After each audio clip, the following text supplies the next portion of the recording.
Buenas tardes, querido auditorio, hermanos en Cristo, amigos que nos escuchan, conocidos, desconocidos. Quiero desearles un bonito día. Y quiero traer un pensamiento de la palabra de Dios ahorita. Que meditemos en Josué capítulo 1. Y vamos a leer los versículos 6, 7, 8 y 9. Esfuérzate y sé valiente, porque tú repartirás a este pueblo por heredad la tierra de la cual juré a sus padres que la daría a ellos. Solamente esfuérzate y sé muy valiente para cuidarte a hacer conforme a toda la ley que mi siervo Moisés te mandó. No te apartes de ella ni a diestra ni a siniestra, para que seas prosperado en todas las cosas que emprendas. Nunca se apartará de tu boca este libro de la ley, sino que de día y de noche meditarás en él, para que hagas conforme a todo lo que en él está escrito, porque entonces harás prosperar tu camino y todo te saldrá bien. Mira que te mando que te esfuerces y seas valiente. No temas ni desmayes, porque Jehová tu Dios estará contigo en donde quiera que vayas. Si tú eres alguien que has creído en Cristo con todo tu corazón, has sido regenerado por la gracia de Dios, eso quiere decir, amigo, hermano en Cristo, que tú amas la palabra de Dios y que tú amas la verdad y que tú vas a meditar en la palabra de Dios, porque es un mandamiento del Señor, ¿verdad? Y como vimos cuando analizamos primera de Juan, ¿verdad? Que el que en verdad ama a Dios guarda sus mandamientos, ¿sí? Si tú en verdad amas a Dios, si tú en verdad has sido salvado por la gracia de Dios, como dice Romanos 5:5, si el amor de Dios realmente está en ti, tú vas a guardar sus mandamientos, tú vas a guardar lo que dice la palabra de Dios, tú vas a obedecer al Señor, porque el amor obedece, el verdadero amor obedece. Entonces nosotros estamos viendo aquí en Josué estas palabras que el Señor le dio cuando Josué estaba a punto de entrar a la tierra prometida y conquistar todas las potencias que había ahí, potencias militares mucho mejor equipadas, preparadas, adiestradas y con mucho mejor armamento que el pueblo de Israel. ¿Sí? Eran naciones poderosas, con carros cerrados. Israel no tenía carros cerrados, con caballería, con armas sofisticadas de ese entonces a razón del pueblo de Israel, ¿verdad? Con armaduras. Y el pueblo de Israel se iba a enfrentar contra ellos. ¡Wow! Era una desventaja grande. Pero Dios le dice a Josué: esfuérzate y sé valiente, porque yo te voy a dar la victoria, yo voy a ir contigo y yo he prometido darte la victoria. Recordando las palabras, ¿verdad? También de Pablo, porque somos más que vencedores en Cristo Jesús, más que vencedores en el plan que Dios nos ha dado, no más que vencedores para conquistar puestos y todo eso. A eso no se refiere Pablo. Pablo se refiere a que somos más que vencedores en el sentido de ver a los gigantes, de sufrimiento, de dolor, del mundo con mejor preparación que nosotros y todo eso. Nosotros somos más que vencedores por medio de Cristo Jesús. Y Dios le está diciendo a Josué: esfuérzate y sé valiente, no temas ni desmayes, porque yo voy a estar contigo. Y anteriormente le dice: nunca se apartará de tu boca este libro de la ley, sino que de día y de noche meditarás en él, para que hagas conforme a todo lo que en él está escrito, porque entonces harás prosperar tu camino y todo te saldrá bien. ¿Quieres llevar una vida cristiana donde glorifique y exalte el nombre de Cristo? Tienes que estar al pendiente de la palabra de Dios, ¿verdad? Y esto lo traigo a razón del tiempo que nos está tocando vivir. Nos está tocando vivir un tiempo a la iglesia donde tenemos que demostrar que creemos realmente en Dios, que creemos en un Dios vivo y verdadero, que creemos en un Dios que sigue sentado en su trono. Cuando Isaías, ¿verdad?, que murió el rey Usías, dice: vi yo al Señor sentado sobre un trono alto y sublime. El rey Usías había dado paz a Israel. El reinado de Usías había dado estabilidad económica, militar. Israel se había vuelto una potencia militar en ese entonces. Pero muere el rey Usías y el temor de los verdaderos israelitas, los israelitas espirituales, los que en verdad creían y tenían temor de Dios, era que Israel se volviera a ir tras los ídolos. ¿Sí? Se volviera a ir tras dioses ajenos. Y en esa preocupación Dios le da la visión a Isaías que aunque el rey había muerto, él sigue sentado en su trono. Y eso es lo que nosotros tenemos que entender. En medio de todo lo que estamos afrontando hoy en día, en medio de todo lo que está pasando hoy en día, nosotros tenemos que tener la certeza que el Señor Jesucristo está sentado en su trono y ante Él se dobla toda rodilla. Eso es lo que nosotros tenemos que tener presente. Por eso Jesús, antes de irse, dijo: toda potestad me es dada en el cielo y en la tierra. Por tanto, o sea, como me ha sido dada toda potestad y yo voy a estar sentado en el trono gobernando todo, por tanto, id y haced discípulos. Cuando nosotros entendemos quién está al mando de todo, no es un virus, no son las élites mundiales, no es el Papa ni su grupo de poder, es el Señor que está sentado en su trono gobernando todo. Tú debes de entender esto, cristiano. Debemos de entender esto, que el Señor está en su trono gobernando todo, señoreando todo, y que lo que nos pueda pasar es porque Él lo permite.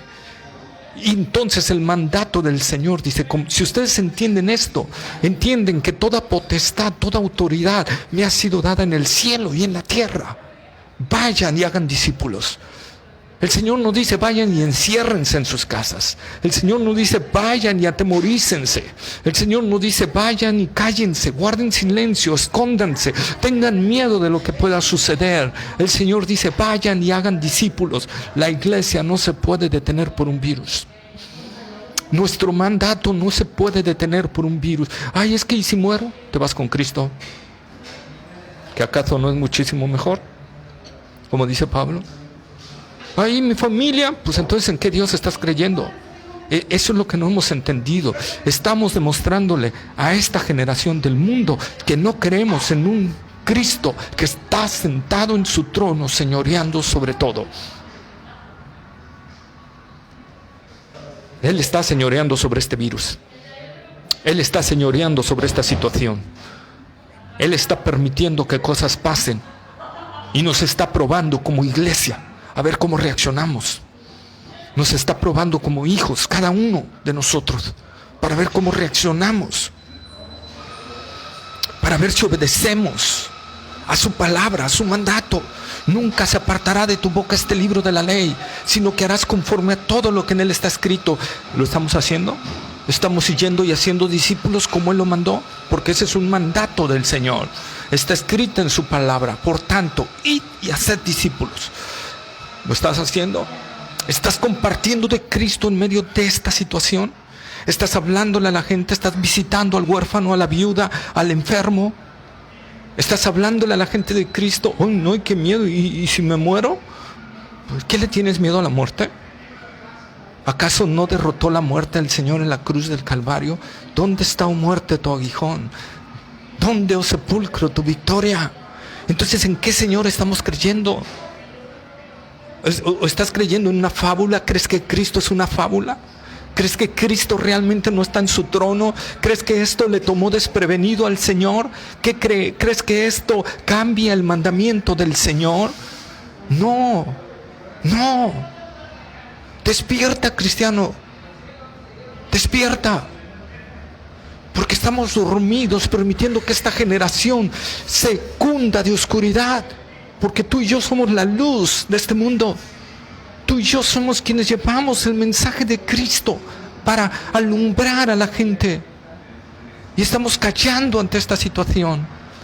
Estás demostrando al mundo que tu fe no es fe. Es una simple creencia, como el mundo tiene la suya propia. No.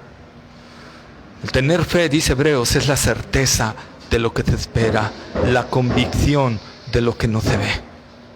Por la fe taparon bocas de leones, por la fe conquistaron reinos, por la fe nosotros vamos, en verdad, si nuestra fe es genuina, vamos sobre esta situación navegando contracorriente.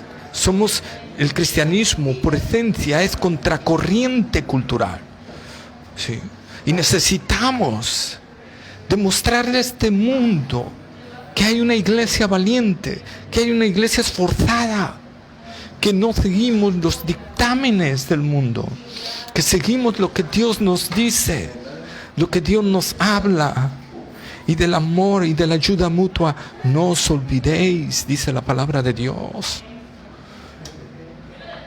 No hay un saludo más lindo, dice ese canto, que el saludo de un cristiano. Te da un abrazo y te dice: Dios te bendiga, mi hermano. ¿Cuántos cristianos se están abrazando hoy en día? ¿Cuántos cristianos están yendo a la iglesia y abrazándose y diciéndote: Dios te bendiga, mi hermano? Ay, no, porque me puede enfermar. ¿Y entonces en qué Dios estamos creyendo? ¿Sabes? Los cristianos de los primeros siglos, lo he dicho varias veces y lo vuelvo a decir, ellos entendieron lo que era tener fe. Y ellos, en medio de epidemias que pasaron, reaccionaron diferente totalmente a nosotros. Ellos obedecieron al Señor. Ellos seguían entre ellos abrazándose y gozándose en el Señor. Ellos iban y atendían a los enfermos que los hospitales de ese tiempo, los doctores de ese tiempo habían huido a causa de la epidemia. Y los cristianos, a costa de su vida, se quedaban a atender a los enfermos, a los pobres y a los que se habían quedado, compartiéndoles el Evangelio de Jesucristo en medio de toda esa situación. Puedes checarlo en la historia de la iglesia, siglo II y III. Puedes verlo, lo que hicieron los cristianos, en verdad, con una fe viva y verdadera. Y eso provocó un cambio de mentalidad en el mundo con respecto al cristianismo. No te vayas lejos. Wuhan, en China, los cristianos empezaron a predicar el Evangelio en las calles en medio del sitiado que les habían hecho y el encierro que les habían hecho, y eso hizo que cambiara la mentalidad de esa ciudad con respecto al cristianismo. El mundo tiene que ver a un cristiano esforzado y valiente. El mundo tiene que ver una iglesia con fuego de Dios, con poder de Dios, que confía en su Dios plenamente. ¿Dónde están esos que decían que Dios y que no sé qué, que arrebato y que todos están escondidos? Guillermo Maldonado escondido, acaba de salir apenas, ¿verdad? ¿Dónde está Cash Luna? Se encerraron. No, pues el virus. Ahora resulta que el virus, ¿verdad? Esos hombres falsos. La verdadera fe es la que entiende que estamos en las manos de Dios y que tenemos que obedecer a Dios, no importando el precio. Si hemos de morir, que muramos. Y si Dios nos permite vivir, viviremos. Pero lo importante es obedecer al Señor. Obedecer al Señor. Iglesia de Cristo, despierta. No entendemos que el mundo nos está durmiendo. El mundo está provocando que el afecto fraternal entre hermanos no se esté llevando a cabo. Oh, despierta, iglesia. Y empecemos a hacer luz. Que el mundo vea la luz de Cristo en nosotros, que el mundo vea que creemos realmente en un Cristo vivo, que creemos realmente en un Cristo real, en un Cristo que está sentado en su trono, gobernando y señoreando todo. En ese Cristo debemos de creer, hermano. Solo esfuérzate y sé valiente. No temas ni desmayes, porque yo voy a estar contigo. Porque Jehová tu Dios estará contigo, porque el Señor estará contigo. Por eso no debe de haber miedo en nosotros. ¿Crees realmente que Cristo está en su trono señoreando todo? Anda, demuéstralo. Anda, predica el Evangelio. Anda, en medio de esta situación visita enfermos. Anda, en medio de esta situación dale un abrazo a tu hermano y dile: Dios te bendiga, mi hermano. Que la gracia del Señor Jesucristo esté con nosotros y nos permita seguir siendo fieles a Él. A ver. Pero no, ¿verdad? Tristemente hoy las iglesias las que ya se reúnen están separadas, a distancia, todos con sus cubrebocas, sin darse un abrazo, sin nada, de lejos, saludándose así como que si aún con el saludo se fuera a infectar. Qué triste es todo esto. Qué triste es. Hay gente que dice: es que eso es tentar a Dios. No, tentar a Dios es que no, hay un mandamiento del Señor y tú no lo quieras obedecer. Eso es tentar a Dios. Ahí estás tentando realmente a Dios. Los que quieren obedecer al Señor no lo tientan. El abrazarnos, el estimularnos al amor y a las buenas obras es un mandato del Señor. No llames tentar al Señor el que no quieras obedecer al Señor por cobarde. No llames eso tentar al Señor. Hay que hablar las cosas como son. Tu cobardía te está llamando y diciendo que tientas al Señor si abrazas a un hermano. No, no, no. Eso es obedecer al Señor. Eso es obedecer al Señor. Te voy a poner un ejemplo bíblico. Pablo mismo dice, y ahorita se me fue el nombre, de uno que arriesgó su vida estando visitándolo en la cárcel. Arriesgó su vida. Él sabía que si lo agarraban, cuello. ¿Eso es tentar al Señor? Pablo dice que no.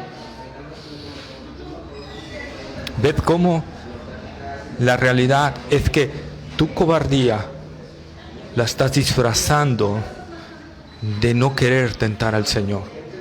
Tentar al Señor es querer hacer algo que Dios dice que no y lo quieras hacer.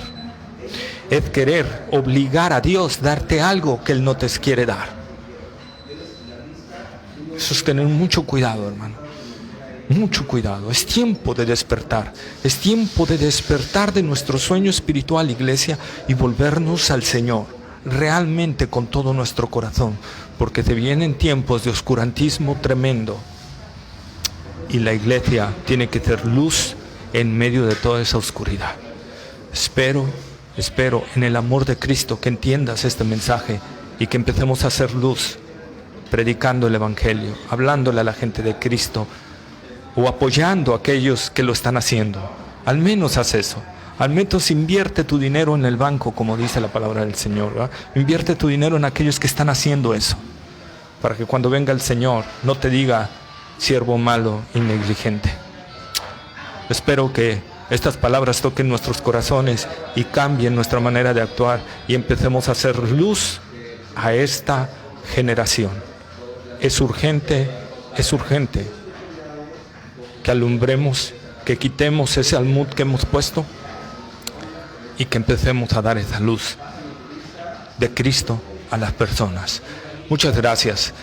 Nos vemos luego. Espero que haya sido de bendición, de reflexión, esto que hablé en este ratito, en este pequeño devocional. Y te envío un fuerte abrazo. Gracias por todo. Nos vemos mañana, si Dios quiere.